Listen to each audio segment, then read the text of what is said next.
ध्यान दीजिए,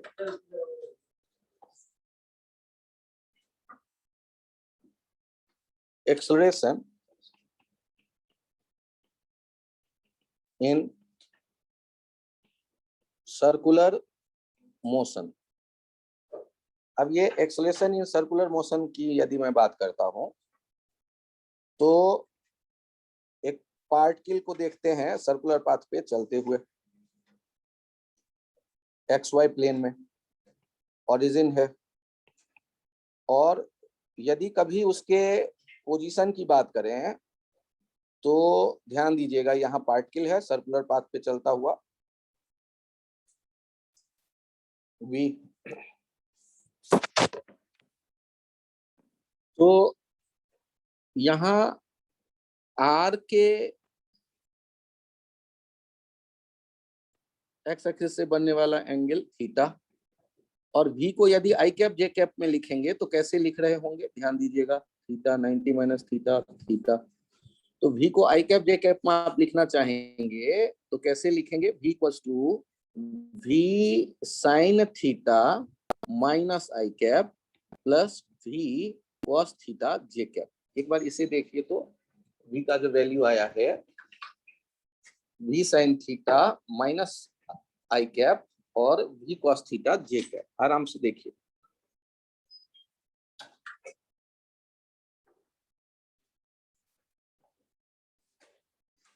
अब ये कंपोनेंट कैसे बने होंगे, तो आप इस v को हटाएंगे तो इधर आने वाला होगा v कॉस थीटा, और यहाँ दिख रहा होगा v साइन थीटा। अब यदि मैं एक्सेलरेशन की बात करता हूं तो एक्सेलरेशन कहाँ से हमें मिलेगा, dv बाई dt से। और dv बाई dt का क्या मतलब, एक्सेलरेशन आ गया, डिफरेंशिएट करो जो v है हमारे पास, यदि डिफरेंशिएट करेंगे तो v और थीटा क्या दिख रहा है प्रोडक्ट में, थीटा भी बदलने वाला है और v भी बदलने वाला है। सोचो, दोनों बदलने वाले हैं ना, तो यदि दोनों बदलने वाले हैं तो एक्सेलरेशन में पहले v को दो टुकड़ों में लिखते हैं, देखना ध्यान से, मैंने डिफरेंशिएट करने की सोची है, किसको देखना, एक तो v को और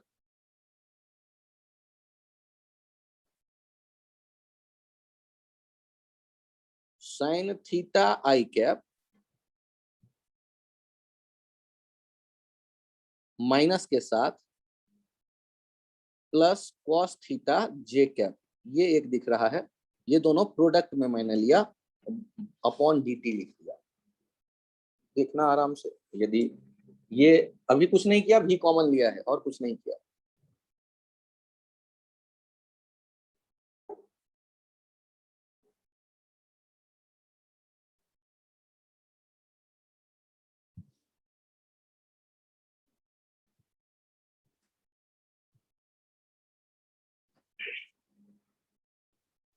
एक साथ ये डिफरेंशिएट यदि करूंगा तो थोड़ा सा ट्रिकी हो जाएगा या टफ हो जाएगा, तो मैं इनको टुकड़ों टुकड़ों में एक्सेलरेशन के लिए डिफरेंशिएट करता हूं।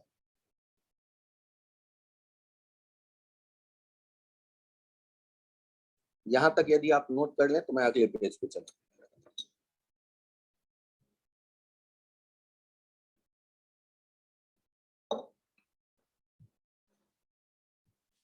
अभी आप जो भी काम करेंगे वो कागज पे लिख के और छोड़ देंगे, इसका दोबारा यूज नहीं करेंगे इस चैप्टर में क्वेश्चन बनाते वक्त।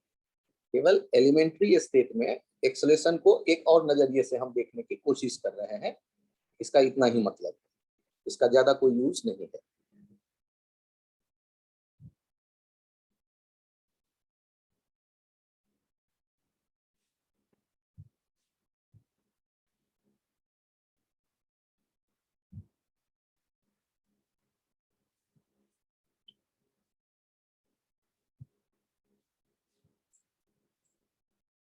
एक्सेलरेशन के लिए यदि इसी पेज पे मैं हूँ, dv बाई dt लिख रहा हूँ, तो एक तो हो जाएगा minus d v sine theta by dt i cap, और एक हो जाएगा प्लस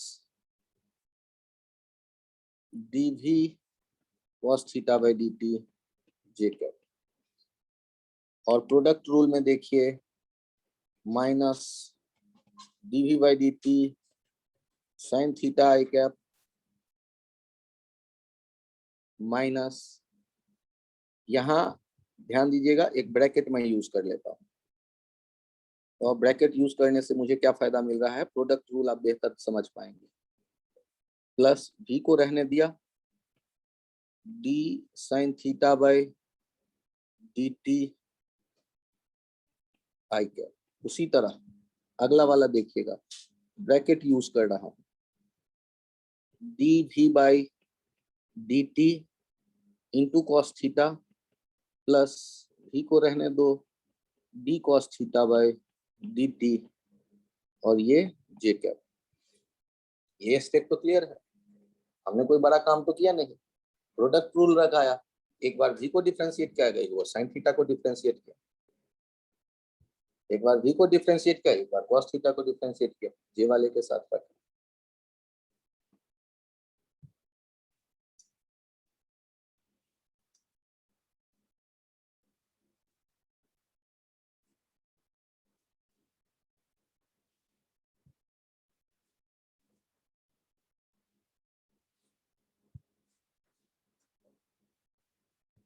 अब अभी जब डिफरेंशिएट करेंगे ना, तो d sign theta by d T तो डिफरेंशिएट होगा नहीं, d sign theta by d theta differentiate होगा।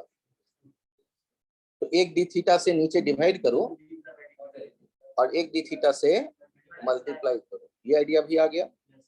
ठीक, तो वो अगले पेज पे मैं करता हूँ। क्या पेज चेंज करूं?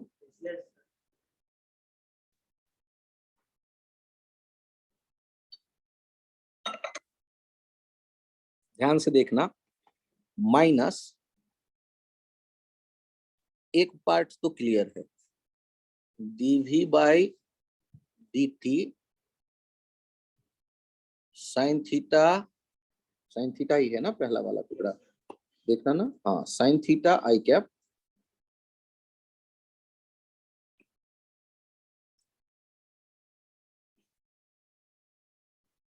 माइनस डी रहने दो, d sine theta by d theta into d theta by d t i cap. और अगला वाला देखो, plus dv by d t cos theta j cap plus v d cos theta by d theta into d theta by d t, कौन सा cap है, ये cap. एक step और आगे आए, कोई बड़ा काम नहीं किया है, बस स्टेप वाइज चल रहा है।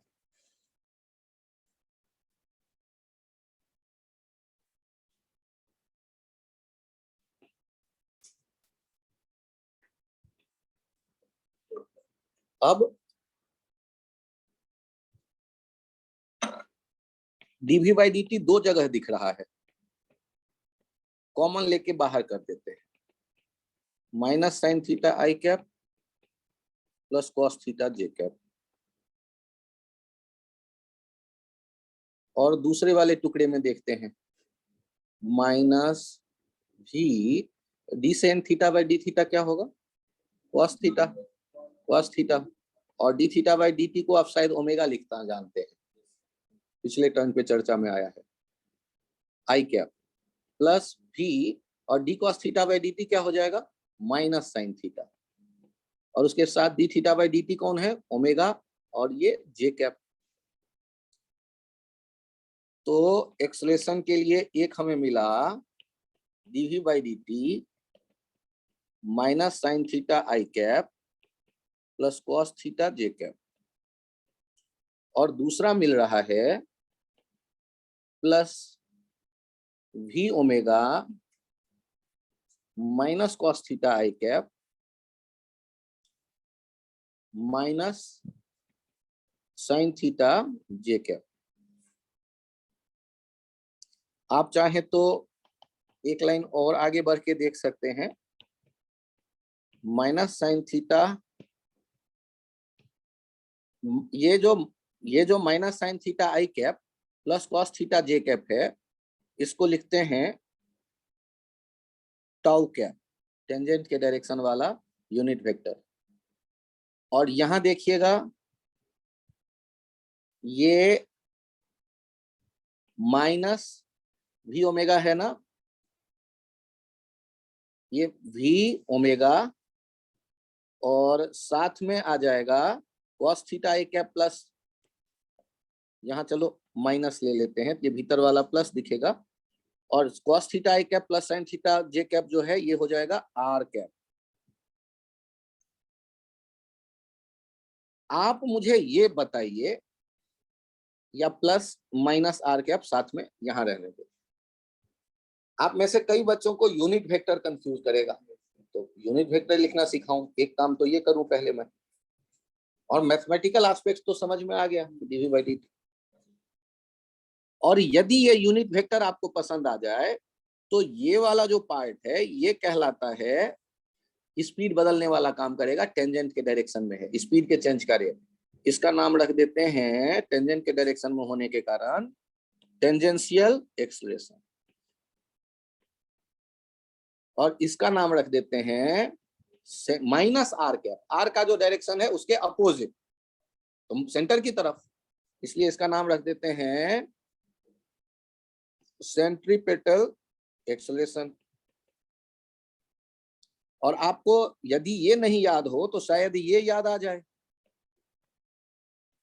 We square by r. Sir ये कहां से आया, तो मैं याद दिलाऊंगा, omega equals to v by r,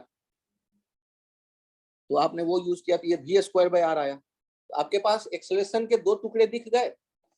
तो सर्कुलर पाथ पे जब कोई पार्टिकल होता है तो उसके दो पार्ट 90 डिग्री पे एक्सेलरेशन के दिखते हैं, एक टेंजेंट के अलोंग और एक रेडियस के अलोंग। अब यूनिट वेक्टर जहां तक कंफ्यूजन आपके दिमाग में है तो मैं यूनिट वेक्टर लिखने का टेक्निक सिखाता हूँ, 2 मिनट रुक के, पहले आप लोग नोट कर लो यहाँ तक।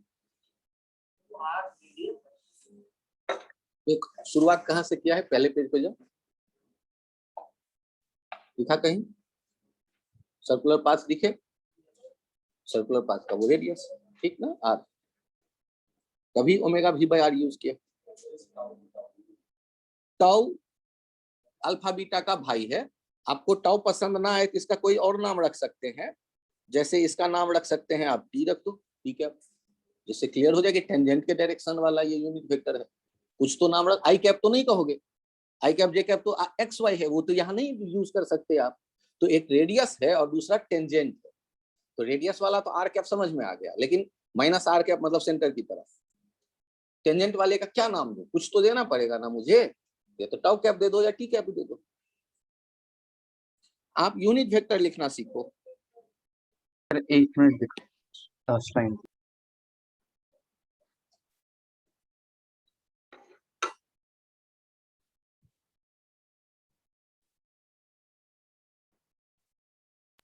हो गया सर।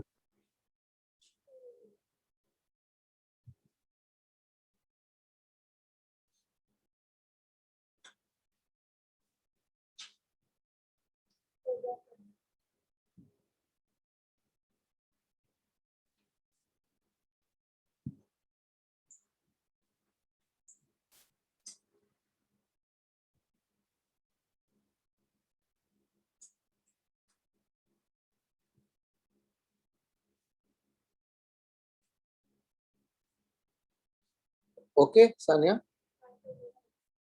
आप यहाँ चेक करिए, यूनिट वेक्टर लिखना सीखिए।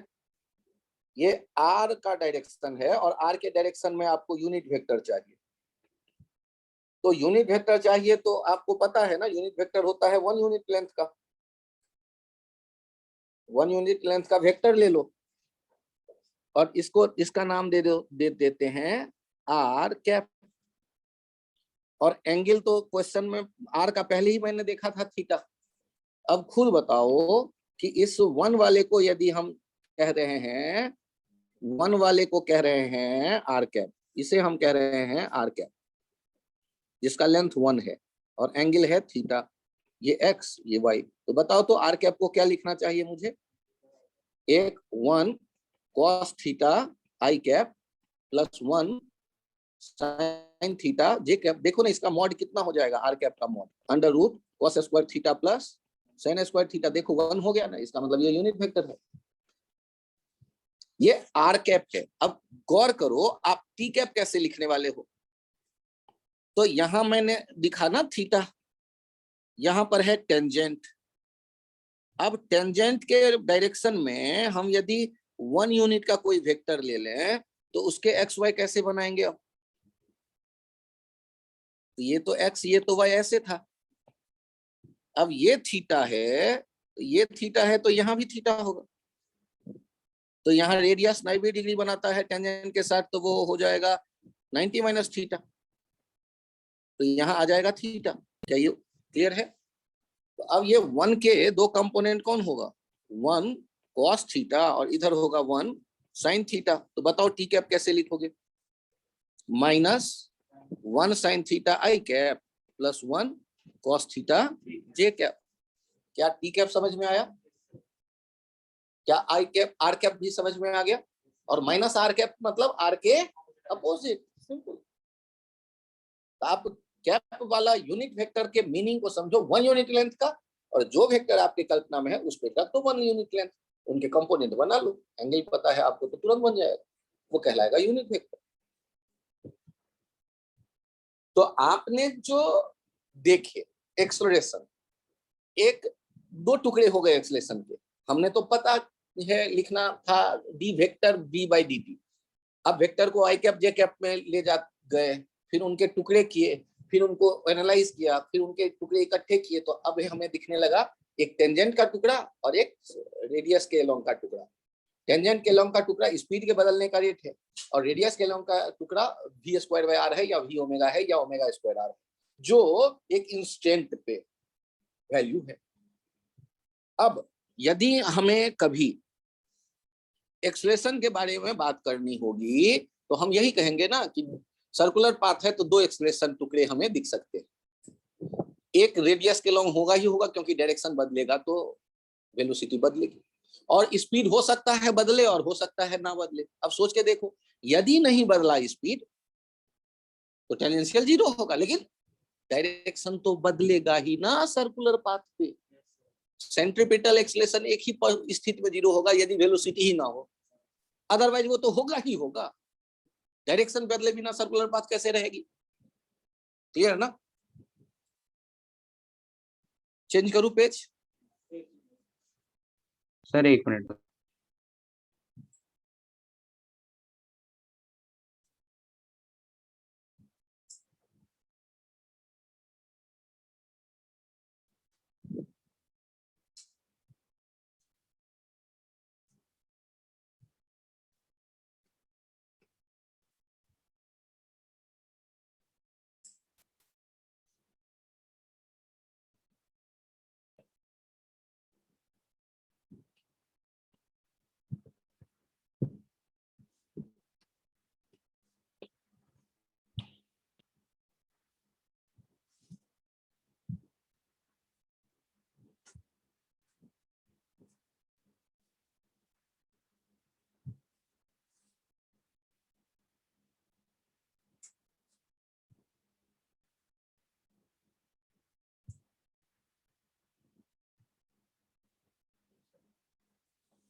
पेज चेंज करो। Yes sir. आप ध्यान देना, जब भी किसी पार्टिकल के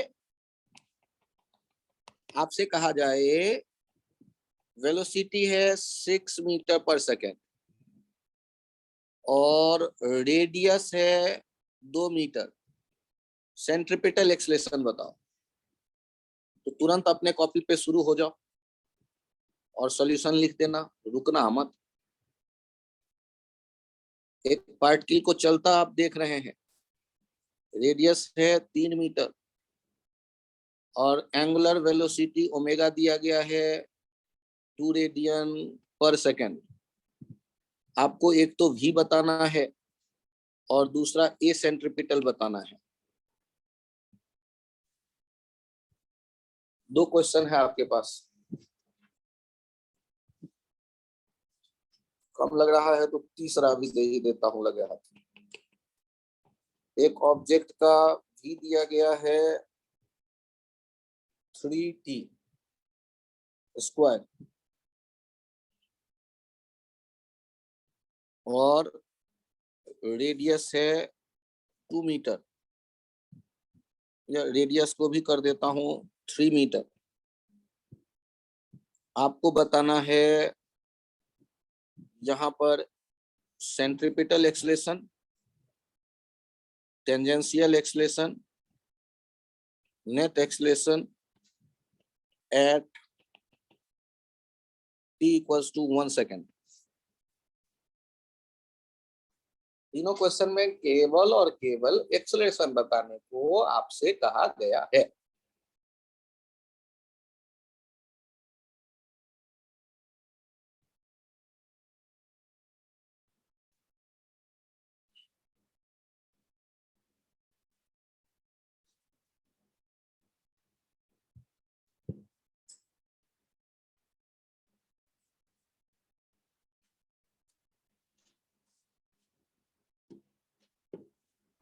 सर पहले वाला 18, दूसरे में 12 और लास्ट में √40 तक है। बहुत बढ़िया। पहले वाले का v स्क्वायर बाय r 6 × 6/2, ये हो गया 12 मीटर पर सेकेंड स्क्वायर। पहले वाले का v स्क्वायर बाय r ना, तो 6 × 6/2। अच्छा मैंने 12 लिख दिया, सॉरी। ये हो गया 18 मीटर पर सेकेंड स्क्वायर। अब नेक्स्ट अगला देखो, अगले वाले में ब्लू कलर वाले में पहले तो हम देखते हैं ब्लू कलर वाले में कि v कैसे लिखते हैं। तो फॉर्मूला क्या है हमारे पास, ओमेगा r 2 × 3, ये हो गया 6 मीटर पर सेकेंड। और फिर देखते हैं AC लिखते हैं, ओमेगा स्क्वायर r, ओमेगा हो गया 2 × 3, 12 मीटर पर सेकेंड स्क्वायर। फिर बारी आता है रेड वाले क्वेश्चन की। तो रेड वाले क्वेश्चन के लिए ए टेंजेंशियल, स्पीड के चेंज का rate, d speed by dt बिना डायरेक्शन के, dv by dt, d 3t square by dt, ये हो गया 6t। और ए सेंट्रीपिटल क्या हो जाएगा, v square by r 9t⁴/3, 3t⁴। और ए क्या हो जाएगा, √90 डिग्री पे है ना टेंजेंट और रेडियस वाले expression, AC square plus AT square, rectangular component है ये।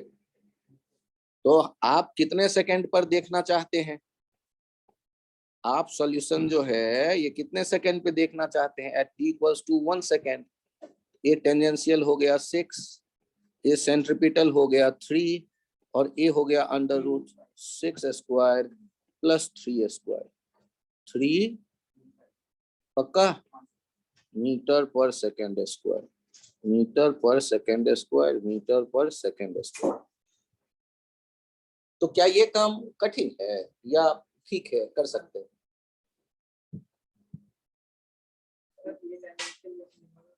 सिंपल, स्पीड को डिफरेंशिएट कर दिया। अच्छा कॉपी पे चेक करो ना, जब शुरू किया तो टेंजेंशियल लिखा किसको है? नहीं, अभी आज का लेक्चर जो शुरू किया, डेरिवेशन जो शुरू हुआ है, उसमें टेंजेंशियल एक्सलेशन किसके नीचे में लिखा है, dv बाई dt के नीचे में लिखा है। कहीं मिला, कहीं नहीं मिला तो आज से याद रखो, dv by dt tangential acceleration, v के ऊपर में एरो नहीं होना चाहिए। और दूसरे लैंग्वेज में लिखो जैसे लिखा है, मैंने क्या क्या लिखा है देखो, वो याद करो। मैंने क्या लिखा है गौर करो, ये देखो तो, और इस पे 3 स्टार दे दो और सेट कर दो। डी वेलोसिटी बाय dt नहीं लिखा, डी वेलोसिटी बाय dt तो दो, उसी के तो दो टुकड़े मिले मुझे। जो टेंजेंट के डायरेक्शन वाला आया है वो है dv by dt, dv by dt मतलब d speed by dt। Speed के यदि बढ़ेगा या घटेगा तो टेंजेंशियल एक्सलेशन होगा, वरना नहीं होगा। यहाँ तो टाइम डिपेंडेंट है, तो टाइम डिपेंडेंट है तो बदलेगा ही स्पीड, स्पीड बदलेगा मतलब dv बाय dt कर दो, टेंजेंशियल एक्सलेशन मिल जाएगा।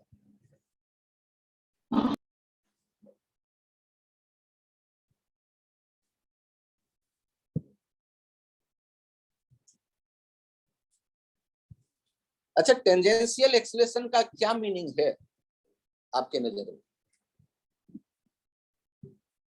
जो टेंजेंट के डायरेक्शन में दिखे, और टेंजेंट के डायरेक्शन में दिखे, और वेलोसिटी किस डायरेक्शन में होता है? हमेशा किसी भी पाथ के टेंजेंट के डायरेक्शन में।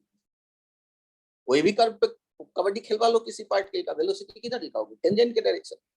इसका मतलब वो जो टेंजेंशियल एक्सेलरेशन होगा, या तो स्पीड को बढ़ा रहा होगा या घटा रहा होगा। तो स्पीड बढ़ रहा है तब भी टेंजेंशियल है, घट रहा है तब भी टेंजेंशियल है। यदि स्पीड कांस्टेंट है तो टेंजेंशियल कतई नहीं होगा, तो केवल एक ही होगा, सेंट्रीपिटल, वही होगा नेट एक्सेलरेशन।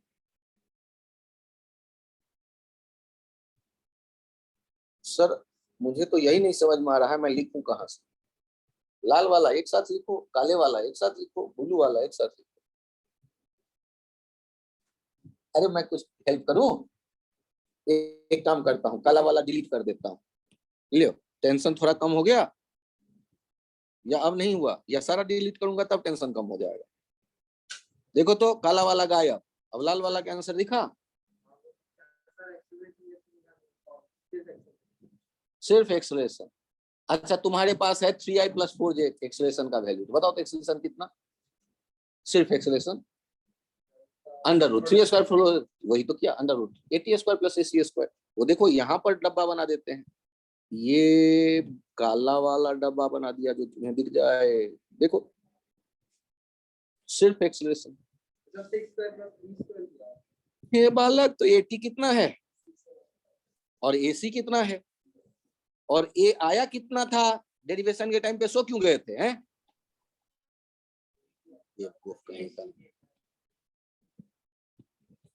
डेरिवेशन के टाइम पे सो जाते हो, क्यों सो जाते हो? यहाँ चेक करो, यही दो टुकड़े नहीं थे? कितने डिग्री पे हुए टेंजेंट और रेडियस? 90 डिग्री पे जब दो वेक्टर होंगे तो रिजल्टेंट कैसे निकालोगे? वही तो किया है। चलो अपने कॉपी पे 10 बार लिख के दिखाओ मुझे, जल्दी जल्दी। A बराबर √AC² + AT²। जल्दी से लिखो तो 10 बार, बाकी छोड़ो, लिखो 10 बार और मुझे दिखाओ।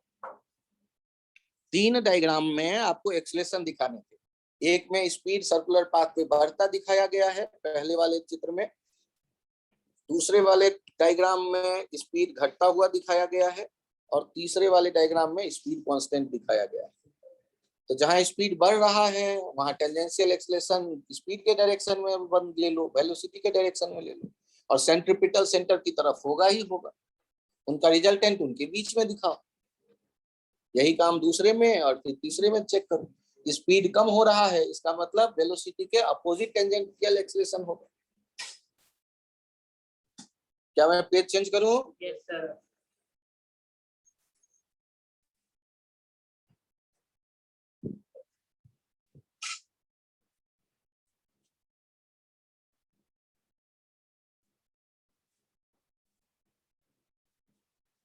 एक टर्म आ रहा है, ध्यान से सुनिए। Centre of curvature and radius of curvature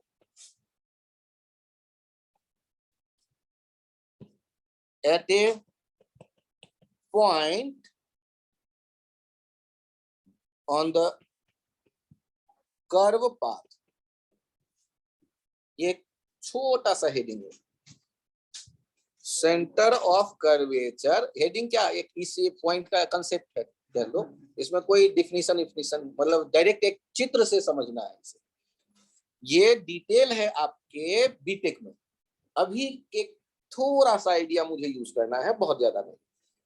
मुझे ये बताओ कि जब आप बात करेंगे किसी ऑब्जेक्ट के ऐसे पाथ पर चलने के बारे में, तो यदि कोई आपसे कहता है कि भाई इस P पॉइंट पे गौर करो थोड़ा सा, और इस Q पॉइंट पे गौर करो, जो P पॉइंट है ये कर्व है, ये तो पक्का विश्वास है आपको। तो P के कुछ अगल बगल वाले पॉइंट को ले लो, नेबरहुड के पॉइंट। रुक जाओ, नहीं दिख रहा है तो आगे बनाते हैं। यदि आप कहते हैं एक P पॉइंट है और दूसरा Q पॉइंट है, अब आपसे कोई कहे कि P पॉइंट जो है वो कर्व तो है, तो उसका कर्वेचर बताओ। अब ये कर्वेचर का क्या मीनिंग है? तो P पॉइंट के नेबरहुड, नेबरहुड का मतलब इंडिया का नेबरहुड में नेपाल, तो इंडिया का नेबरहुड अमेरिका मत देख लेना। तो P का नेबरहुड कौन होगा? क्यों नहीं, P का नेबरहुड मतलब मॉलिक्यूलर लेवल पे नेबरहुड, मतलब मैं अगल बगल के कुछ पॉइंट चुन लूंगा, ये ले इतना चुन लिया पॉइंट बहुत है, और फिर क्या करूंगा, उस नेबरहुड के पॉइंट को कलेक्ट करके, यदि वो एक कर्व है तो किसी सर्किल का पार्ट हो सकता है वो, उस सर्किल को इमेजिन करके उसे कंप्लीट करूंगा, और उस सर्किल का जो सेंटर होगा वो कहलाएगा सेंटर ऑफ कर्वेचर C, और जो उसका रेडियस होगा वो कहलाएगा radius of curvature rho. Generally rho से शो करते हैं, ये अल्फा बीटा और गामा का परिवार का सदस्य है रो। और आपको लगे कि रो सोच के रोने लगेंगे तो आर लिख लेना, टेंशन खत्म करना, या तो आर लिख लो कि रेडियस ऑफ कर्वेचर भी आर ही है सर, रो में रोने का मन करता है तो छोड़ दो, अदरवाइज रो किताबों में यूज किया जाता है। अच्छा ये बताओ, क्यू के नेबरहुड के पॉइंट दिखे क्या आस पड़ोस के? और अब बताओ तो आस पड़ोस के पॉइंट को लेकर के कोई सर्किल बनाओगे तो क्या उसका भी रेडियस और उसका भी सेंटर दिख गया? सी डैश और उसका रेडियस रो डैश। तो क्यू पॉइंट का सेंटर ऑफ कर्वेचर नीचे की तरफ है कर्व के, और पी पॉइंट का सेंटर ऑफ कर्वेचर ऊपर की तरफ है कर्व के। तो आपको ये सेंटर ऑफ कर्वेचर और रेडियस ऑफ कर्वेचर विजुअलाइज होना चाहिए, मतलब आप फील कर सकें, दिखे।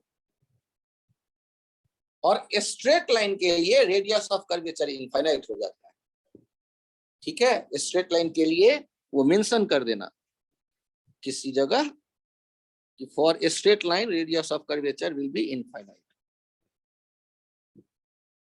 For straight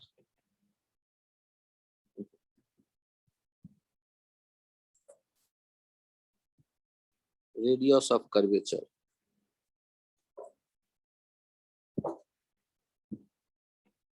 will be infinite.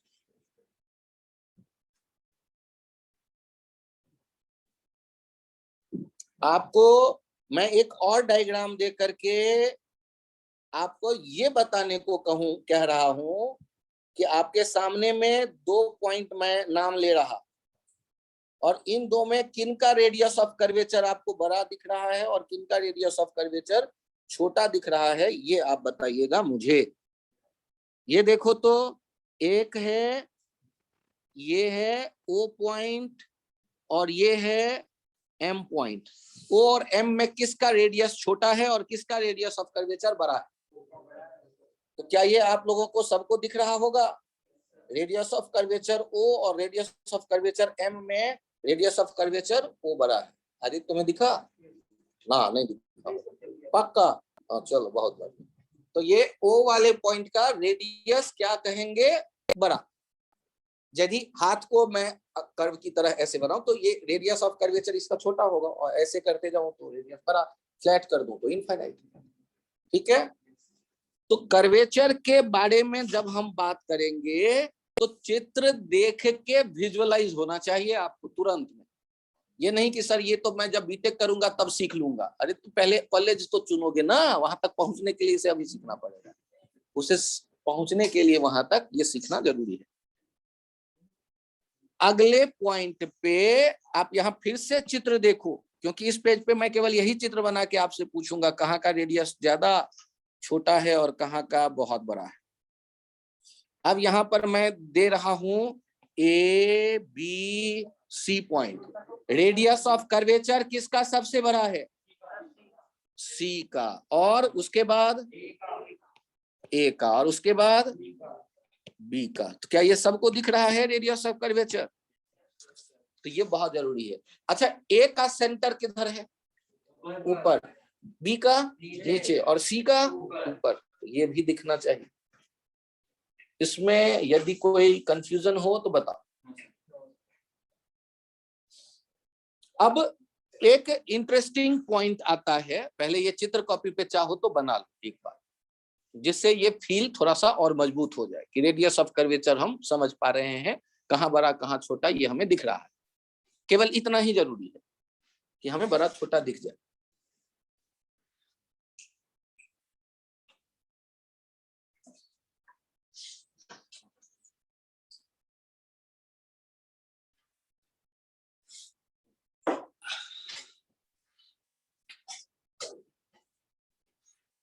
आपको इस ये जो चित्र जब आप बना ही चुके हो तो बगल में यदि जगह है कॉपी पे तो इसे एक एग्जाम्पल का शक्ल दे देते हैं, एग्जाम्पल कर देते हैं और इस पे एक कार दोहरा देते हैं। ये देखो कार चलते हुए V0 स्पीड से, संभाल के चलाया जा रहा है ये पहाड़ी रास्तों पे, ये V0 स्पीड से। अब सोचना, ज्यादा नहीं थोड़ा सा सोचना कि यहाँ नॉर्मल और mg क्या आपको दिख रहा है? नॉर्मल और mg, कार वही है, आप सेम स्पीड से ड्राइव कर रहे हो। ये mg और नॉर्मल b भी दिखने लगा आपको। यहाँ नॉर्मल c और mg भी दिखने लगा आपको। अब इन तीनों जगहों पे आपको ये सोचना है कि कौन सा नॉर्मल ज्यादा है और कौन सा नॉर्मल कम है। तो आप कहोगे सर मैंने तो एनएलएम में पढ़ा है n बराबर mg, बस यही बोलूंगा। तो फिर यहाँ पंगे हैं। जब आपको सर्किल दिख रहा है और स्पीड दिख रहा है तो सर्कुलर पाथ पे आपको दिखना शुरू हो जाएगा सेंट्रीपिटल एक्सेलरेशन, जिसका वैल्यू लिखते हैं आप V0 स्क्वायर बाय RA, क्योंकि वहां का रेडियस है RA। और दूसरे वाले केस में एक्सेलरेशन किधर लिखेंगे? दूसरे वाले केस में एक्सेलरेशन नीचे। सर ऐसे कैसे? बस समझ लो, V0 स्क्वायर बाय RB। और तीसरे वाले केस में किधर? ऊपर, ये V0 स्क्वायर बाय RC। अब टेंशन होने लगा कि यार ये तो एक्सेलरेशन भी आ गया। तो यदि एक्सेलरेशन आ गया तो यहाँ फोर्स के नाम पे तो और जो भी होगा वो फ्रिक्शन यदि होगा तो टेंजेंट के डायरेक्शन में होगा, वो 90 डिग्री पे होगा इसके, तो और इसको तो कोई अफेक्ट और नहीं कर सकता। तो पहले वाले के लिए देखिए Na और mg में कौन बड़ा होगा, Na या mg? Na। एक्सेलरेशन जिधर होगा वही ना ज्यादा ताकतवर होगा, ऐसे सोचो ना। और दूसरे वाले में कौन बड़ा होगा, mg या nb? दूसरे वाले चित्र के लिए देखो और सोच के बताना मुझे, mg बड़ा होगा किससे? nb से। तो इन दोनों में तो कोई लफड़ा ही नहीं है, तुरंत बोल दोगे। जिनका एक्सेलरेशन ऊपर की तरफ उसके नॉर्मल ज्यादा ताकतवर, और बी वाले में नॉर्मल नीचे की तरफ तो वो कम ताकतवर, क्योंकि उसमें mg बड़ा हो गया है, mg से छोटा है नॉर्मल का वैल्यू। तो ए और बी में ये अंतर समझ में आ गया। और NC में क्या लिखोगे? NC greater than mg। तो आपको ये तो पक्का पता चल गया कि Na is greater than NB and NC is greater than NB। लेकिन यदि A और C में कंपैरिजन करना चाहूं तो कौन ज्यादा बड़ा? तो किसका एक्सेलरेशन ज्यादा है, B वाले का या C वाले का? A वाले का या C वाले का? क्यों? क्योंकि उसका रेडियस छोटा है। डिनोमिनेटर छोटा होने का मतलब एक्सेलरेशन का वैल्यू ज्यादा होना। तो सिंस, यहां देखो, since RA is less than RC implies that, ध्यान देना, V0 squared by RA is greater than V0 squared by RC. Acceleration A is greater than acceleration C implies that NA is greater than NC. तो अब तीनों का relation आपके पास आ गया, Na is greater than NC and NC is greater than MB। अब ये final result आपके पास है। सबको नहीं दिखता है, जिनको दिखता है उनका रेडियस ऑफ कर्वेचर स्ट्रॉन्ग हो गया, काम खत्म। इतनी ही जानकारी चाहिए मुझे रेडियस ऑफ कर्वेचर का। सर एक तो उसका सेंटर का डायरेक्शन दिख जाए। हाँ सर, आपको यदि सुमो पहलवान खींचेगा तब ज्यादा एक्सलेशन होगा या सिकिया पहलवान खींचेगा तब ज्यादा एक्सलेशन होगा?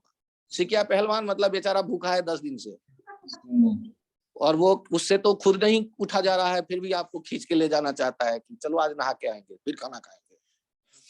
बताओ, तो यहाँ देखो जिसका एक्सलेशन ज्यादा है वो वाला ज्यादा फोर्स होगा नॉर्मल। पर सर उसको अगर हम देखें Na equal to mg minus AC तो तब भी यही आएगा रिजल्ट। चेक कर लो अपने कॉपी पे इक्वेशन लिख के, अपने कॉपी पे इक्वेशन लिख के चेक कर लो, तब भी यही रिजल्ट आएगा। तो ठीक सर है, Na तो छोटा होगा ना mg से। ये गधे, इक्वेशन तो पहले लिखो। पहले वाले में क्या लिखोगे? Na minus mg equals to mv is not square by ra। Na कितना आ गया? mg plus mv not square by ra। अब यहाँ मुझे ये बताओ कि Na जब ये आ गया और दूसरा Nc कितना आएगा? mg plus mv not square bye rc। इन दोनों में कौन बड़ा दिख रहा है? हवा में बात करने लगते हो, इक्वेशन लिख के बात करोगे ना। कौन बड़ा दिख रहा है? NC का एक एनसी, यहाँ चेक करो प्लस है, ये आर ए जिसका छोटा है डिनोमिनेटर वो वाला वैल्यू ना बड़ा हो जाएगा, एन ए बड़ा हो गया एनसी से। कहाँ कंफ्यूजन है तुम्हें? फिर से बताओ मुझे, ये इक्वेशन लिखना समझ में आया या नहीं आया है? सर आ गई। तो तुम कहाँ कंफ्यूज हो रहे थे? माइनस के बदले प्लस लिख रहे थे या प्लस के बदले माइनस? यस सर माइनस लिख रहा हूं। तो ये लफड़ा मत करना, ठीक से देख लो, दो तरह से समझा दिया, तुम्हारे हिसाब से भी जरूर मत सोचने लगना आप। सही रास्ता ये है और पिछला रास्ता सामने है सबके। जो अभी पिछला रास्ता है ये जिनके समझ में आ गया है पहले वो हाथ उठा दो। ऑनलाइन वाले भी हाथ उठा लो यार जल्दी जल्दी, बहुत इंपॉर्टेंट आइडिया है ये समझ में आ गया मतलब रेडियस ऑफ कर्वेचर पक्का। और सर मेरे नहीं समझ में आया तो कोई बात नहीं, लोकतंत्र बहुमत के साथ हो। अभिनव, अर्णव, सक्षम, सारांश, बालक कुछ बोलो, कुछ भी बोलो। बहुत बढ़िया अर्णव। अभिनव, सक्षम, हाँ सक्षम भी हैंड राइज किया। अभिनव, सारांश, अरे जग जाओ बालक, इंपॉर्टेंट पॉइंट है। बहुत बढ़िया। सारांश, बालक कहाँ पे हो?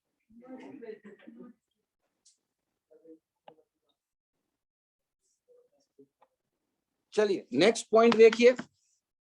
अब एक इंपॉर्टेंट पॉइंट समझो, जब भी कभी आपके सामने कोई पार्टिकल, जल्दबाजी मत करना, आराम से सोचना। ये 3 kg का एक बॉल है और 8 मीटर पर सेकंड से झूलता देखा आपने लोएस्ट पोजीशन पर। हमें यहाँ बड़ा मन है कि कोई टेंशन मुझे बताए, तो मैं टेंशन जानना चाहता हूं, मेरा बस इतना सा मन है। तो मुझे ये बताओ कि पाथ स्ट्रेट लाइन दिख रहा है या सर्कुलर? तो सर्कुलर पे तुरंत घंटी बजनी चाहिए कि सेंट्रीपिटल एक्सलेशन होगा ही होगा, बाकी कुछ हो या ना हो। सेंट्रीपिटल तो बस लिख दो, होना ही है, इसके बिना सर्कुलर हो ही नहीं सकता। सर्कुलर का मतलब सेंट्रीपिटल दिखेगा ही दिखेगा। अब बताओ किसको बड़ा मानोगे, टी को या एमजी को? कि क्यों टी को क्यों बड़ा मानोगे? ओहो बहुत बढ़िया, एक्सलेशन टी की डायरेक्शन में है तो टी बड़ा होगा, तो क्या लिखेंगे? T minus m g equals to m v square by r. अब ढूंढो, टी ढूंढ ही तो रहे हैं, 30 T minus 30 equals to 3 into v 8 square by r 2। ये कितना हो गया? T equals to 30 plus 3 into 8 by 2, 2 4 जा 8, 30 प्लस 96।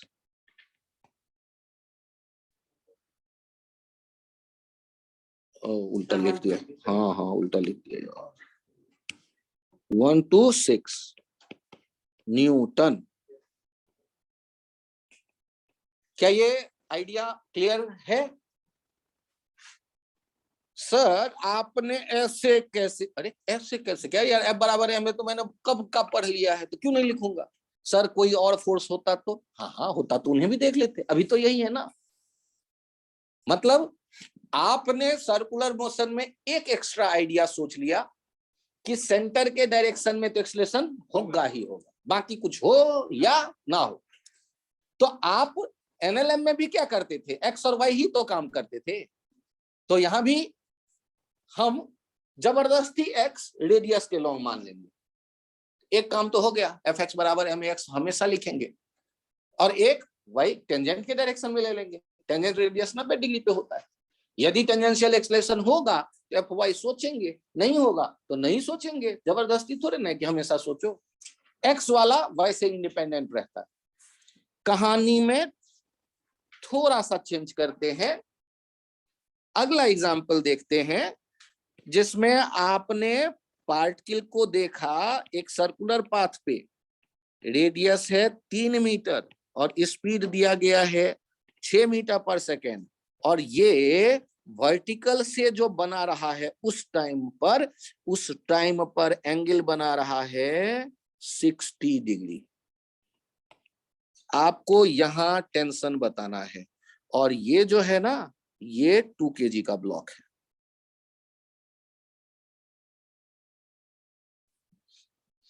टू kg का ब्लॉक है, आपको टेंशन बताना है कितना होगा। एग्जाम्पल आपके सामने है। तो जब हम सॉल्व करने का मन बना चुके तो एक रास्ता तो यहीं से निकल के आता है, AC तो होगा ही होगा। हम क्या कर लेते हैं, एक एक्स एक्सिस चुन लेते हैं और एक वाई एक्सिस चुन लेते हैं। सर ऐसे एक्स वाई चुनोगे, अरे तुम वाई एक्स कह लो यार, जो कहना हो, क्योंकि रेडियस के लॉन्ग हमेशा काम करेंगे तो उसे मैं एक्स कह देता हूं, क्यों घबराते हैं। अब जो एक्सिस पे मौजूद नहीं है उनको एक्सिस पे ले जाओ जबरदस्ती। mg cos 60, mg sin 60। अब मुझे बताओ, आपको टेंशन के लिए एक्स पे इक्वेशन लिखना पड़ेगा या वाई पे इक्वेशन लिखना पड़ेगा? कहाँ इक्वेशन लिखना चाहिए? F x equals to m x. हाँ, तो सॉल्व करते वक्त ध्यान रखना ना, 99% केसेस में हम लोग लिखेंगे F centripetal equals to m into a centripetal, या यहां दिख रहा है F x m a x, या लिखेंगे T minus m g cos 60 equals to m v squared by r. T minus 2 into 10 into 1/2 equals to m, that is 2 v square. v कितना है 36 हो गया v स्क्वायर, और r कितना है 3। तो t माइनस 10 इक्वल्स टू 24, तो t equals to 34 Newton. यदि कोई कंफ्यूजन हो तो आप पूछे मुझसे।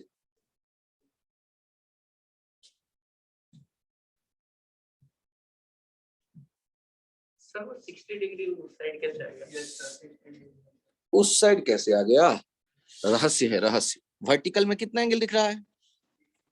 और तुम लोग क्लास 8 पास किए होगे, क्लास 8 में अल्टरनेट एंगल नाम का कुछ होता था ना? हाँ, दो लाइन यदि पैरेलल हो और तीसरा उसे कट करे तो अल्टरनेट एंगल और कॉरस्पॉन्डिंग एंगल सोचते थे। कॉरस्पॉन्डिंग एंगल है बराबर 60-60। सर उस दिन तो बारिश हो रही थी मैं स्कूल नहीं गया था। कोई बात नहीं, आज से याद रखेंगे। कॉरस्पॉन्डिंग एंगल नाम का कुछ हुआ करता है, दो स्ट्रेट लाइन हो और तीसरा यदि कोई कट करे तो ये एंगल एक जैसा होगा, कॉरस्पॉन्डिंग एंगल कहते हैं।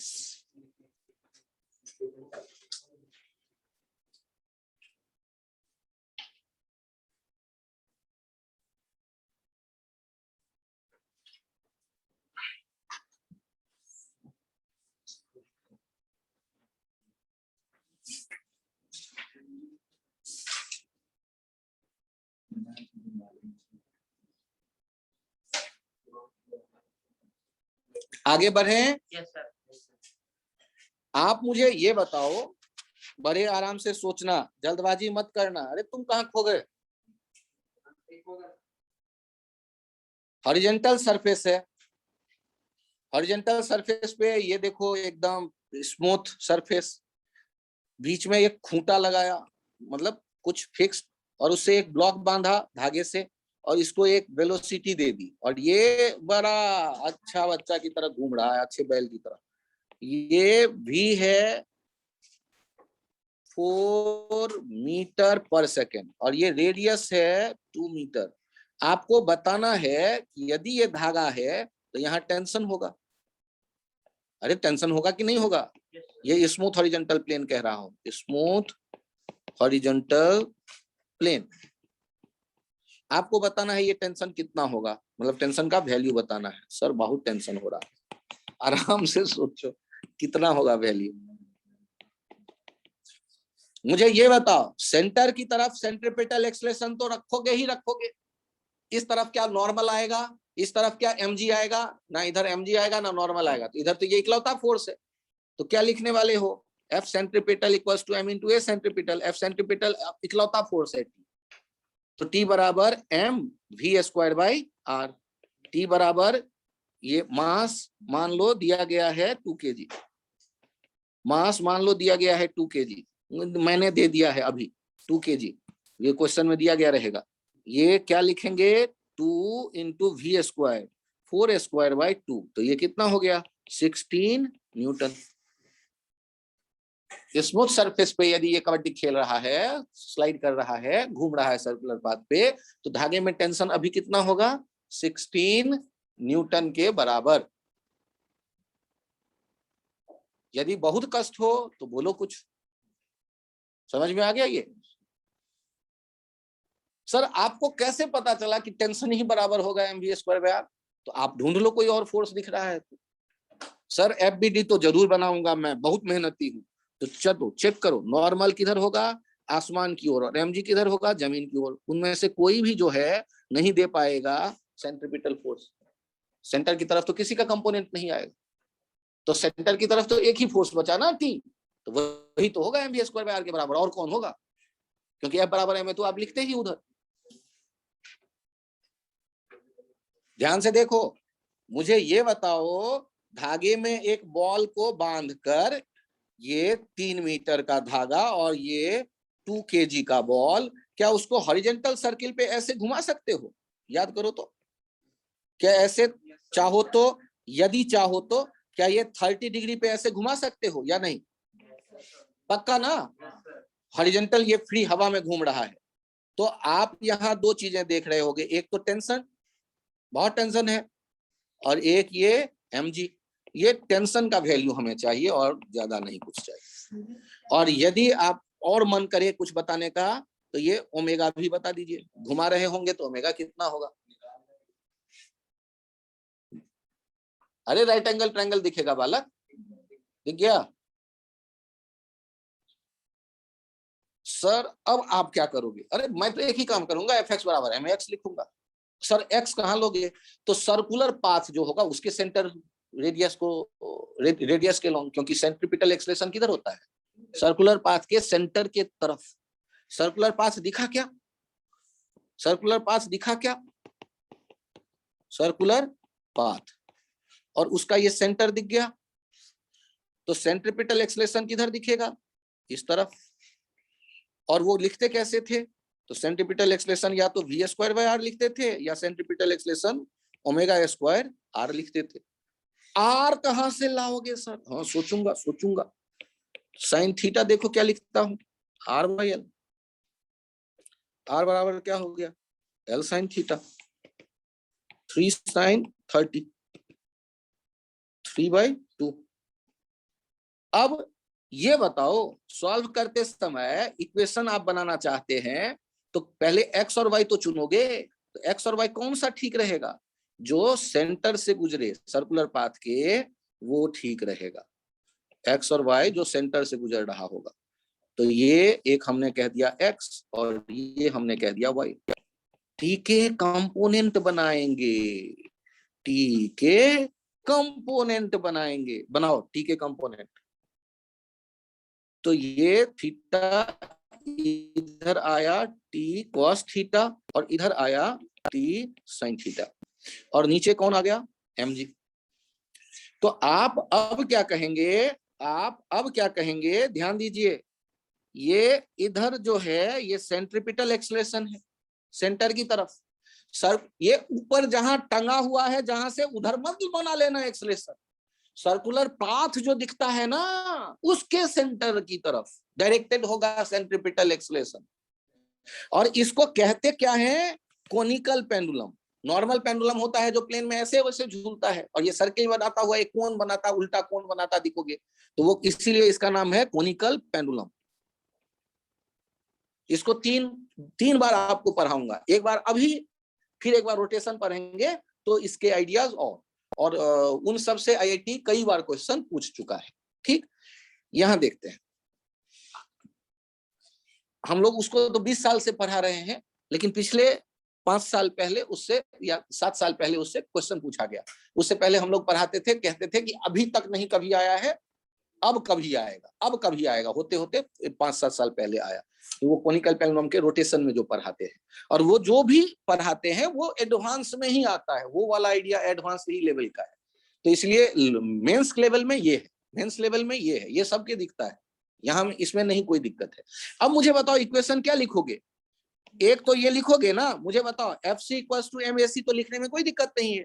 FC कौन दिखेगा, किसके कारण, T sin theta = M omega square R। अब यहाँ T sin 30 = M कितना है भाई, 2 ओमेगा, अरे ढूंढ रहे हैं, R 3/2, यही ना, और T भी ढूंढ रहे हैं, पहला इक्वेशन हो गया। और दूसरा इक्वेशन ध्यान से देखना, ये Fy = 0, क्योंकि ना तो वर्टिकल प्लेन में ये ऊपर जा रहा है और ना ही नीचे, तो y में तो बैलेंस होना चाहिए। तो y में क्या लिख रहे हैं, क्या लिख रहे हैं, T cos 30 = mg, तो T × √3/2 = 2 × 10, तो T कितना हो गया, 40/√3, 40/√3, 40, चेक कर लो यार, कैलकुलेशन देख लेना ठीक से। T cos 30 = mg, cos 30 √3/2, और उधर mg है 2g। y के डायरेक्शन में ना तो ऊपर गया बॉल ना ही नीचे गई बॉल,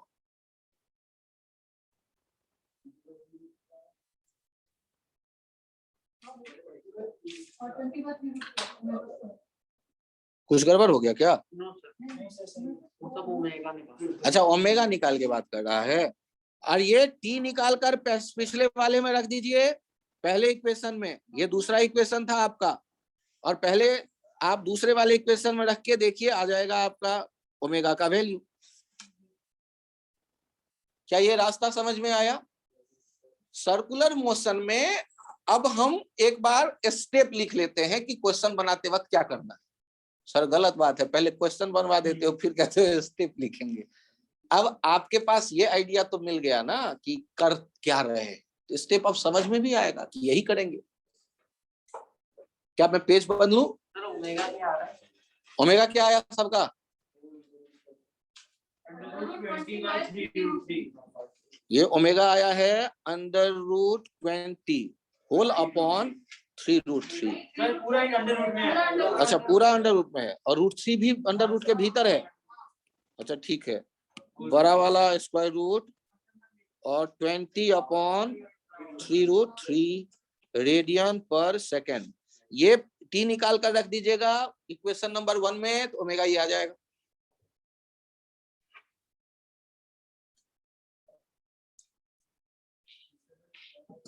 क्या मैं पेज चेंज करूं, Yes, sir.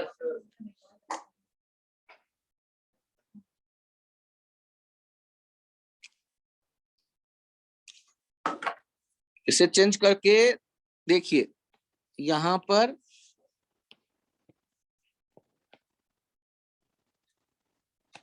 Steps to solve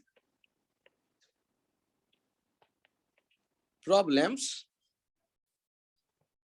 of circular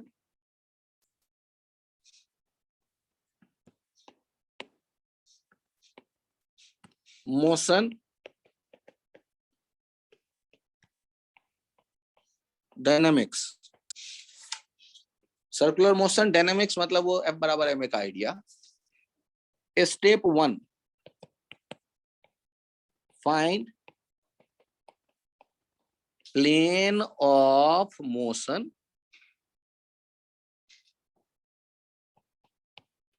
centre and radius of the circular path.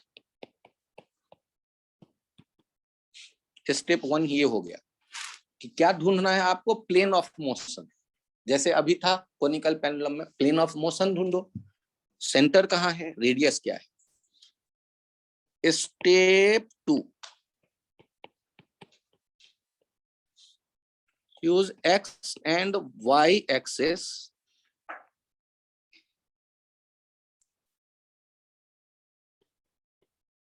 along the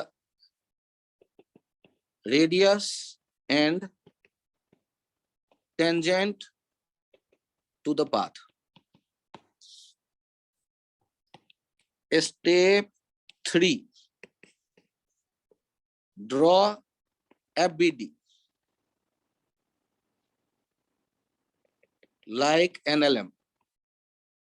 उससे ज्यादा कुछ नहीं लिखूंगा, मतलब धागे के कारण टेंशन, स्प्रिंग के कारण KX, कांटेक्ट के कारण नॉर्मल एंड फ्रिक्शन, मतलब वही सब जो NLM में करते थे, उससे अलग कुछ नहीं। सर मैं सेंट्रीपिटल फोर्स लगाऊंगा, अरे कोई फोर्स नहीं होता सेंट्रीपिटल, वो तो सेंटर की तरफ जो डायरेक्टेड हो गए ना कंपोनेंट्स, उनका जो इकट्ठा वैल्यू है वो होता है mv²/r, उसे हम कहते हैं सेंट्रीपिटल फोर्स। लेकिन वो कोई एक्चुअल फोर्स नहीं है, वो फोर्सेस किसी ने, इन्हीं FBD वाले में से किसी का टुकड़ा होगा, या कोई पर्टिकुलर फोर्स को सेंट्रीपिटल कह देंगे। तो ड्रॉ FBD लाइक NLM, उससे अलग नहीं हटना। Then resolve them along x, radius and tangent y। मतलब आप then resolve them, FBD बनाओगे, then resolve all the forces, resolve all the forces, then resolve all the forces, tension, normal, friction, mg, यही सब तो होगा, kx, यही सब होगा जो भी है, along x and y।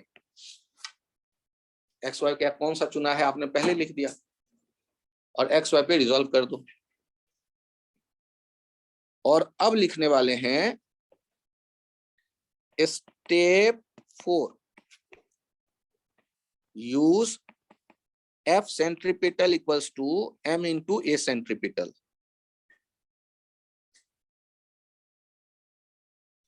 to get result।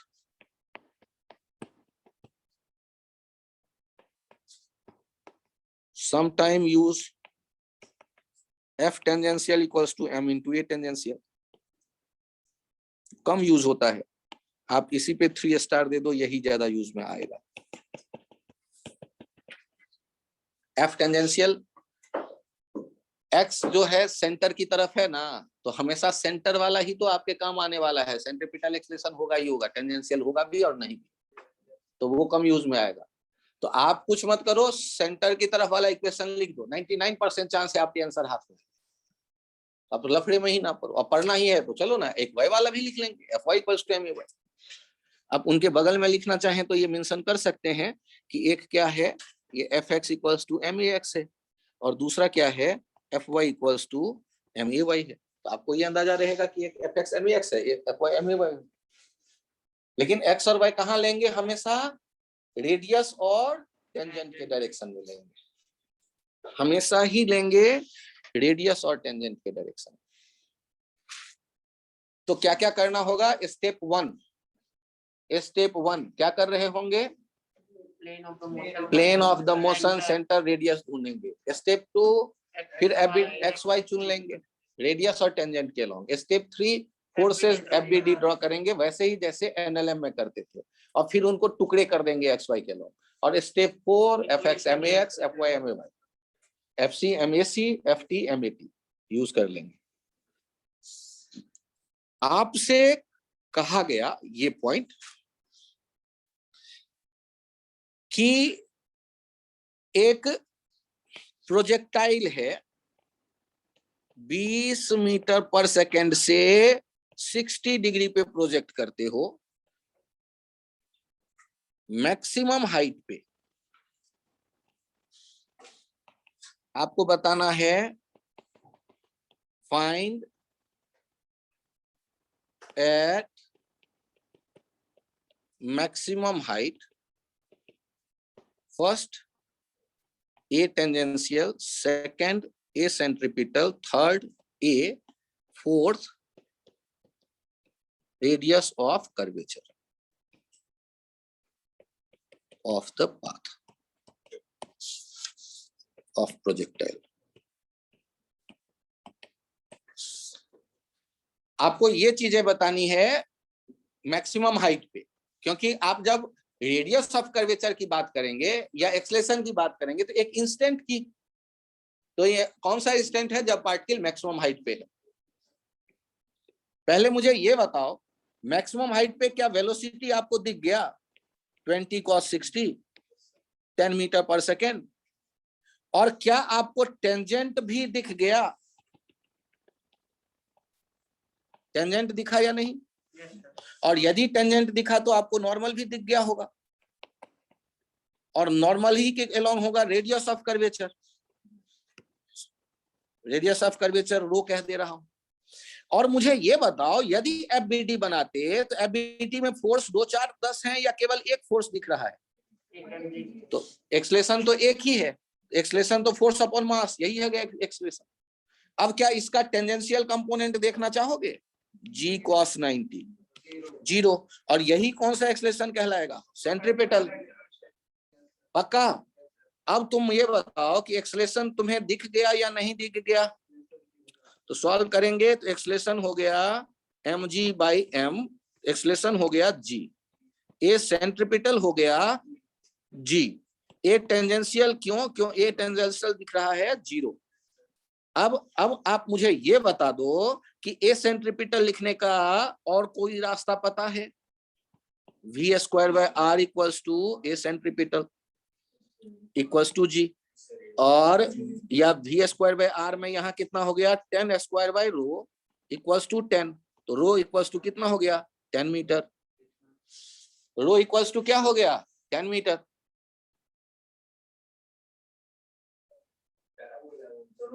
Circle नहीं है, पैराबोला है, ध्यान रखिएगा। और वो यहाँ रेडियस डायमीटर वो सब मैक्सिमम हाइट ये सब कुछ नहीं काम आएगा। यहाँ सेंट्रीपिटल एक्सलेशन ढूंढो, v² r से उसे इक्वेट कर दो, जो वहां v है, वहां जो v है, ये नहीं कि शुरू वाला v उठा लिया। मैक्सिमम हाइट पे तो वो सीधा नहीं चल रहा होगा। हाँ तो सीधा जा रहा है ना, टेंजेंट वही हुआ, लाइन सीधी है, लेकिन पाथ किसका है? वो वेलोसिटी ना टेंजेंट के लॉन्ग है। पाथ कौन सा है? प्रोजेक्टाइल का पाथ प्रूफ किए हो? सर्किल होता है या पैराबोला होता है? तो जब कर्वेचर देखते हो तो पाथ का देखते हो कि पार्टिकल का देखते हो? तो पाथ के लॉन्ग देखो ना, पाथ के रेडियस ऑफ कर्वेचर, वहां नेबरहुड का पॉइंट चुनो पाथ के और उसका सर्किल बना लो। नेबरहुड का पॉइंट चुना और उसको सर्किल में बदल दिया, उसका जो रेडियस आएगा वो रेडियस ऑफ कर्वेचर हो गया। क्या ये आइडिया समझ में आया ना? तो आप वो सर्किल बनाने मत लगो, हो सकता है कंफ्यूजन में आ जाओ।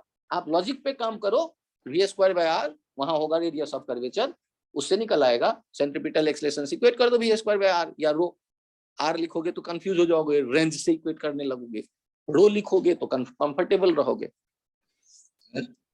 हाँ बोलो। जो r मैक्सिमम हाइट के बराबर आएगा?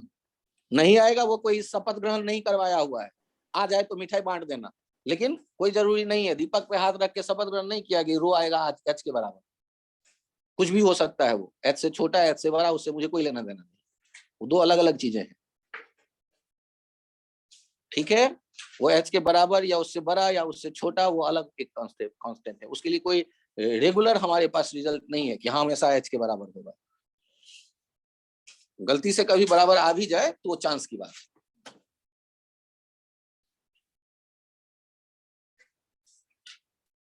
आपको एक पॉइंट और छोटा सा मैं बता दूं, आप यदि रास्ते के किसी और पॉइंट पे होते, जैसे अभी अभी बॉल को थ्रो किया था कितने स्पीड से, 20 मीटर पर सेकेंड से 60 डिग्री पे, तो रास्ते में कहीं ना कहीं ऐसा होगा कि जब ये 30 डिग्री बना रहा हो उस समय भी क्या होगा, पहले वो ढूंढो, फिर ढूंढो ए क्या होगा, AC क्या होगा, AT क्या होगा, और फिर रेडियस ऑफ कर्वेचर रो क्या होगा। Radius of curvature at Q वाले पॉइंट पे क्या होगा रेडियस ऑफ कर्वेचर, क्या क्या बताना है, क्लियर है? तो सबसे पहला काम करिए सॉल्व करते वक्त, सिंस AX 0, हॉरिजॉन्टल को x कह दिया, वर्टिकल को y, तो UX equals to VX, 20 cos 60 equals to V cos 30, 20 into 1/2 equals to V into √3/2, V हो गया 20/√3। एक्सलेशन आप जानते हैं, बड़े अच्छे बच्चे हैं, mg/m that is g, acceleration भी दिख गया आपको। लेकिन आप अब काम करेंगे टेंजेंट नॉर्मल के डायरेक्शन में। ये टेंजेंट v का जो डायरेक्शन है और ये नॉर्मल, और नॉर्मल जो होगा वही तो देगा, उसी लाइन पे तो होगा रेडियस ऑफ कर्वेचर, और नॉर्मल के ही डायरेक्शन में आपको दिखने वाला है g, ये 30, ये 60, ये 30, g cos 30, ये हो जाएगा a सेंट्रीपिटल, और एक दिखेगा g sin 30, जिसे आप कहेंगे a टेंजेंशियल। आपको चाहिए डायरेक्शन के साथ यदि बताना चाहते हैं कि स्पीड डिक्रीज हो रहा है, तो a सेंट्रीपिटल तो हो गया g cos 30, और इसको लिख दो किसके बराबर, v²/रो के बराबर। तो रो का भी वैल्यू आपको मिल गया, रो का वैल्यू मिल गया g cos 30 बाई, नहीं, v² cos 30, v² cos 30। और आप ए टेंजेंशियल लिखना चाहते हैं तो लिख दो -g sin 30।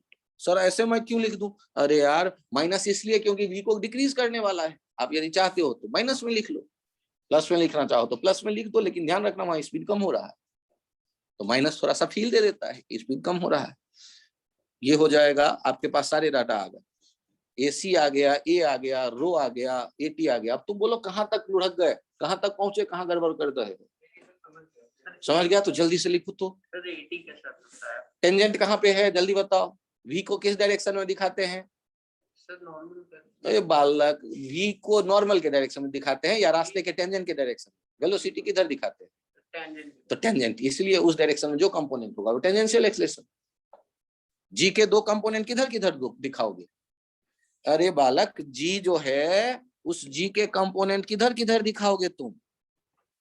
G पहले देखो कहीं दिखा या G भी नहीं दिखा अभी तक? G क्यों दिख रहा है? क्योंकि ग्रेविटी जानते हैं सर, इसलिए। तो G के दो कंपोनेंट बताओ, ग्रीन कलर के रास्ते पे x और y पे। x वाला कितना, g cos 30, y वाला कितना, g sin 30। हमेशा रेडियस और टेंजेंट 90 डिग्री पे है ना यार, तो रेक्टेंगुलर कंपोनेंट बनाना जानते हो ना, g cos 30 g sin 30, g sin 30 tangential क्यों कहलाएगा, जल्दी बोलो? क्योंकि टेंजेंट पे है यार, टेंजेंट पे होगा तो टेंजेंशियल कहेंगे, टेंजेंट पे होगा तो नॉर्मल या रेडियल थोड़े ना कहेंगे, टेंजेंट पे है तो टेंजेंशियल। तो बताओ टेंजेंशियल कौन सा है, g cos sin 30 या g cos 30? क्यों, वही क्यों टेंजेंशियल है, जल्दी बोलो? बस टेंजेंट पे टेंजेंशियल, टेंजेंट पे टेंजेंशियल, रेडियस के लॉन्ग नॉर्मल या रेडियल। तो ये कॉमन क्वेश्चंस हैं, कुछ जो इधर उधर किताबों में दिखते हैं और बच्चे बड़े प्यार से छोड़ देते हैं। आप यदि बना लेते हो तो ये आपकी खासियत है, मेरा इसमें कुछ नहीं। मैं उम्मीद करूं कि बन जाएगा आप लोगों से, उम्मीद पे दुनिया कायम है। उम्मीद करूं, उम्मीद करूं कि समझ में आ गया, बन जाएगा, बहुत बढ़िया। तो चलो आज की कहानी यहीं तक रखते हैं। और अगले टर्न पे याद दिला देना, वर्टिकल सर्कुलर मोशन के कुछ क्वेश्चंस और करवाऊंगा, जो आईआईटी आज से 20 साल पहले हर एक साल पूछता था, अब थक गया पूछते पूछते, नहीं पूछता। और दूसरा पार्ट की फ्रिक्शन का क्या रोल होगा, गाड़ी चलेगी वहां फ्रिक्शन क्या होगा, अदरवाइज फ्रिक्शन यहाँ कैसे यूज करें, उनके बारे में कुछ चर्चा करेंगे थोड़ा सा अगले टर्न पे। अभी के लिए इतना ही, थैंक यू, बाय बाय।